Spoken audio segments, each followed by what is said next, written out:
ഇത്തവണ UDF സംസ്ഥാന ഭരണത്തിലേക്ക് എത്തുമെന്ന് എക്സിറ്റ് പോളുകൾ പറയുന്നതിന് വളരെ മുമ്പ് തന്നെ മുഖ്യമന്ത്രി സ്ഥാനത്തേക്ക് ആരാകുമെന്നതിൽ കോൺഗ്രസ് നേതാക്കന്മാർക്കിടയിൽ തർക്കം തുടങ്ങിയിരുന്നു.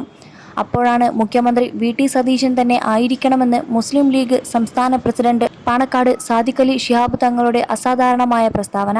സാദിഖ് അലി തങ്ങൾ ഏപ്രിൽ 30 ബുധനാഴ്ച പരസ്യമായി പറഞ്ഞ കാര്യം അതിനു മുമ്പ് തന്നെ മുസ്ലിം ലീഗ് നേതൃത്വം ഡൽഹിയിൽ ഹൈക്കമാൻഡിനെ അറിയിച്ചിട്ടുണ്ട് എന്നാണ് സൂചന. എന്നാൽ മുമ്പ് ഇങ്ങനെയൊരു ഇടപെടൽ മുസ്ലിം ലീഗിന്റെ ഭാഗത്തുനിന്നും ഉണ്ടായിട്ടില്ല. കോൺഗ്രസ് തീരുമാനിക്കുന്ന നേതാവിനെ മുസ്ലിം ലീഗ് മുഖ്യമന്ത്രിയായി അംഗീകരിക്കുന്നതാണ് പതിവ്. കോൺഗ്രസിൽ ആരൊക്കെ മന്ത്രിമാർ ആകണമെന്ന് മറ്റു ഘടകകക്ഷികൾ തീരുമാനിക്കുന്നില്ല എന്നതുപോലെ മുസ്ലിം ലീഗിൽ ആരൊക്കെ മന്ത്രിമാർ ആകണമെന്ന നിർദ്ദേശം കോൺഗ്രസും കൊടുക്കാറില്ല.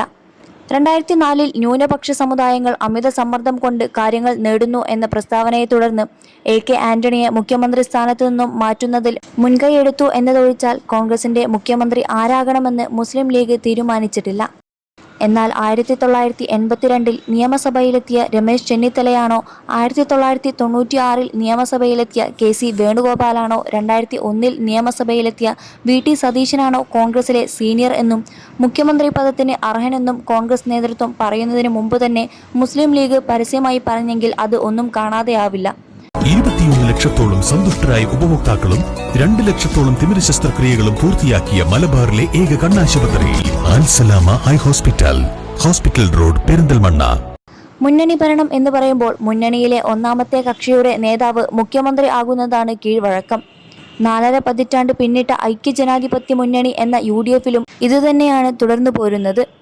1981 മുതൽ ഒന്നാമത്തെ കക്ഷി കോൺഗ്രസായും രണ്ടാമത്തെ കക്ഷി മുസ്ലിം ലീഗായും കണക്കാക്കി വരുന്നു. മുന്നണി വിട്ടുപോയ വളരെ ചെറിയ ഒരു ഇടവേള ഒഴിച്ചാൽ ലീഗ് കോൺഗ്രസിനൊപ്പം ഐക്യജനാധിപത്യ മുന്നണിയിൽ തന്നെയായിരുന്നു.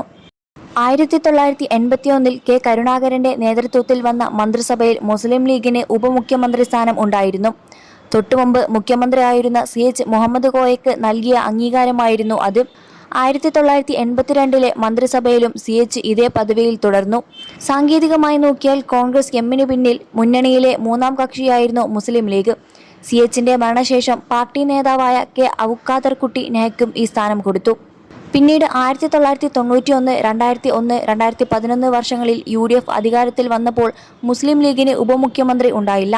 എന്നാൽ 2011 മുസ്ലിം ലീഗ് 5ാം മന്ത്രി എന്ന വാദം ഉന്നയിച്ചതോടെ കേരള രാഷ്ട്രീയം മാറി.